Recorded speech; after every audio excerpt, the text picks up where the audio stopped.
Welcome back to our Read Alouds again. It's Mr. Lohn, and we are about to catch up with some favorite characters.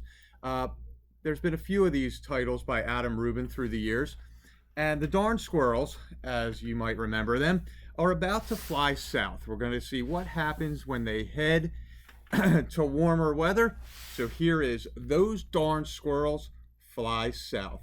Hope you enjoy it, and I hope you get a laugh. Here we go.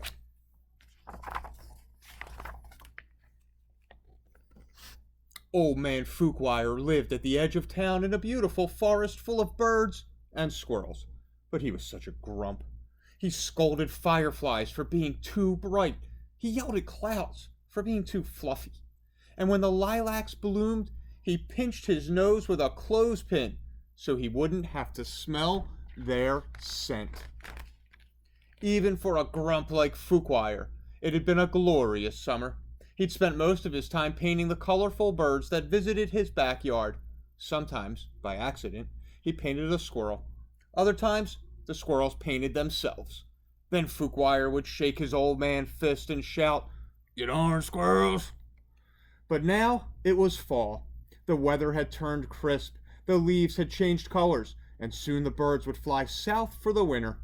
Fookwire would have to endure the long, cold winter months alone. Well, not exactly alone. The squirrels would be there, too. Normally, the squirrels spent winters playing ping pong, building ships and bottles, and knitting. But this year they had other plans. They were curious about where the birds went for winter vacation. So, they decided to follow. Now, not many people know this, but squirrels have a comprehensive understanding of aerodynamic engineering. They built gyrocopters from pine cones. They built gliders from leaves. They even built a zeppelin from an old shopping bag. When the first frost arrived, the bonga birds took off, followed by the baba birds and the yaba birds. They circled the house, waved goodbye to Fookwire, and headed south. The flugel bird spent a few minutes scarfing up the last of the farfel seeds. Then he took off too. Fookwire pouted as the sound of flapping wings faded into the distance. He turned to go inside and heard a rustling in the trees. A rustling followed by a whir. A whir followed by a buzz. It was the squirrels launching their flying machines one by one. Some of the aircraft flew straighter than others, but eventually they all flew up, up, and away from the harvest-colored treetops and into the cool blue autumn air. The old man could hardly believe his eyes. "Great googly moogly," he said. "It's a whole flock of flying squirrels." The squirrels followed the flugel bird for days. They flew through the night, they flew through the rain, they even flew through turbulence. Finally, just when the squirrels thought they couldn't fly any longer, the flugel bird swooped down and landed gracefully on a beach. The squirrels landed with a crunch. The beach was so warm and beautiful, and the squirrels were so happy to be done flying, they decided to have a fiesta. They went swimming and ate mangoes with salt and lime. They played the marimba and danced the merengue. The party lasted all night long. Over the next few weeks, the squirrels made themselves right at home. There were many new plants to snack on. There were also many new birds to see. There were cocoa birds and kiki birds and caramba birds. There were too many birds to count.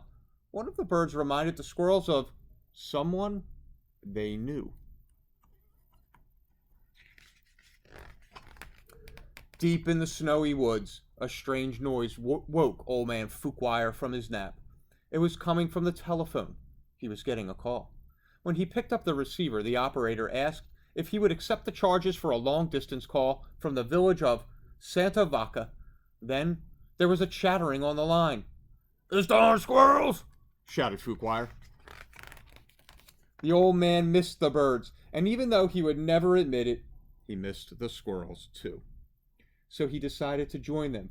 Fookwire had a car that he kept under a tarp in a shed by the stream. He'd bought it in 1957 and had driven it only twice. He loaded it up with his easel, paints, and brushes, fixed himself a snack of cottage cheese with pepper, and hit the road. Then he drove 12 miles an hour, all the way to Santa Vaca. The nice people behind him had plenty of time to admire his car. Finally, Fookwire arrived in the little village. He spotted the flugelbird flying overhead and followed him to the beach. When he got out of the car, the squirrels gave him a big hug. Maybe it was the nice weather. Maybe it was the beautiful scenery. Maybe it was the squirrels dancing in his pants. But for the first time in a very long time, the old man laughed. Soon, Fookwire set up his easel and began to paint the local birds. Dabadobo, sang the cocoa bird. Badabobo, sang the kiki bird. Fookwire was overjoyed. The birds here are even more amazing than the birds back home, he exclaimed. Humph, muttered the flugelbird. The sun was very hot. Fookwire sweated, but he kept on painting. Fookwire sweltered, but he kept on painting. And then Fookwire slumped forward, face first, into his painting. The squirrels dragged the old man into the shade and gave him some water. He was as red as a bongo bird. He decided it was time to go home. The squirrels decided to go with him. They'd had a wonderful vacation, but after all, it was almost time for their annual snow fort building competition. They had one last snack of mango, and then Fookwire waved goodbye to the birds, and they all piled into the car. The trip back home was much quicker for all of them. The squirrels drove most of the way. Those darn squirrels! So boys and girls, I hope you enjoyed the third installment of a terrific series by Adam Rubin. If you haven't seen the first two or heard the first two, you can find them on this YouTube channel. You could also go out and grab books to practice your reading, which is awesome. I will see you soon again. We'll be back to wrap up the week tomorrow. Have a good night.